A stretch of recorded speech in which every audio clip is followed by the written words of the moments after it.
ناظرین بالآخر 26ویں آئینی ترمیم جو ہے وہ منظور ہو چکی ہے. اس وقت جب تک کہ ہم ویڈیو ریکارڈ کر رہے ہیں سینٹ سے وہ ترمیم منظور ہوگی. موسٹ پرابلی ابھی قومی اسمبلی سے بھی یہ منظور ہو جائے گی. میں نے آپ کو آج سے تقریباً 4-5 دن پہلے یہ بات بتا دی تھی کہ جناب اصل جو کہانی ہے نا وہ چیف جسٹس کی تعیناتی کے اوپر آ رہی ہے. اس کے طریقہ کار کو تبدیل کیا جا رہا ہے. باقی چیزیں جو ہیں وہ آپ اس کو اگنور کر دیں.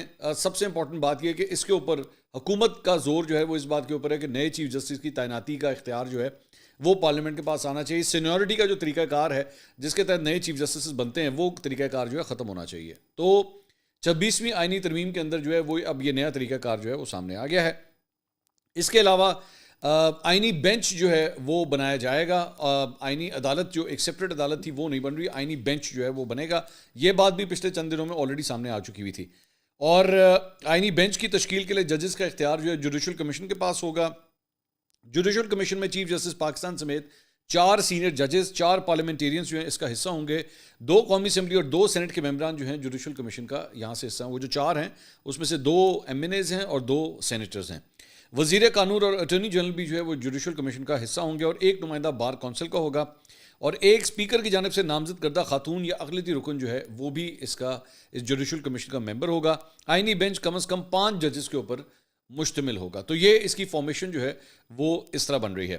اس کے علاوہ آرٹیکل 184 کے تحت از خود نوٹس کا جو اختیار تھا وہ اب آئینی بینچ کے پاس ہوگا. آئین کی تشریح سے متعلق کیسز آئینی بینچ کے دائرہ اختیار میں ہوں گے. سپریم کورٹ اپنے طور پہ ہدایت یا ڈکلیریشن نہیں دے سکتی. سپریم کورٹ ہائی کورٹ کے کسی بھی کیس کو کسی دوسری عدالت یا اپنے پاس منتقل کر سکتی ہے. چیف جسٹس کا تقرر, اصل پوائنٹ جو میں آپ سے شروع میں بات کر رہا تھا, اب اس کو ذرا تھوڑا سا ڈسکس کر لیتے ہیں. 12 رکنی خصوصی پارلیمانی کمیٹی جناب نئے چیف جسٹس کی تعیناتی کرے گی.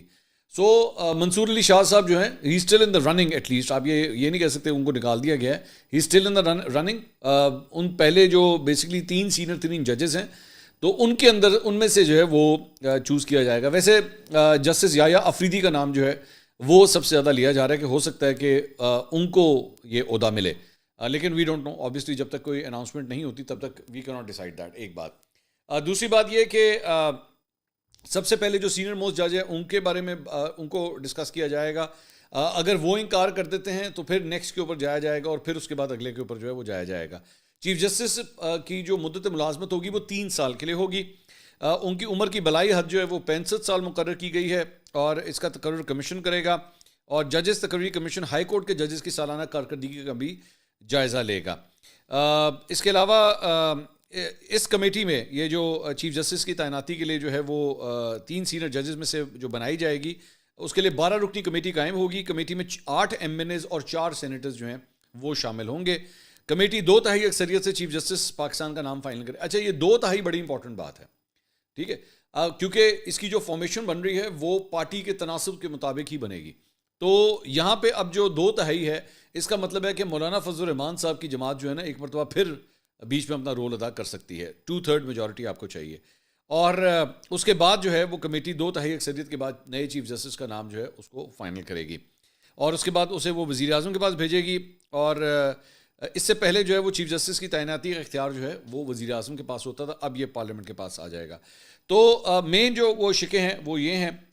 اس کے علاوہ الیکشن کمیشن میں کے حوالے سے, چیف الیکشن کمیشنر کے حوالے سے یہ کہ مدت ملازمت ختم ہونے کے بعد بھی جب تک نئے چیف الیکشن کمیشنر کی اناؤنسمنٹ نہیں ہوتی تب تک وہ اپنا کام جو ہے وہ جاری رکھ سکتے ہیں. اس کے علاوہ اسلامی نظریاتی کونسل کی رپورٹس کی ٹائم لائن کو 1 سال کرنے کی تجویز ہے. اور شریعت کورٹ کی اپیل جو سپریم کورٹ میں جاتی ہے اس میں ابہام تھا جو اب دور کر دیا گیا ہے. تو موٹی جو شقیں ہیں وہ میں آپ کو بتا رہا ہوں اس کو.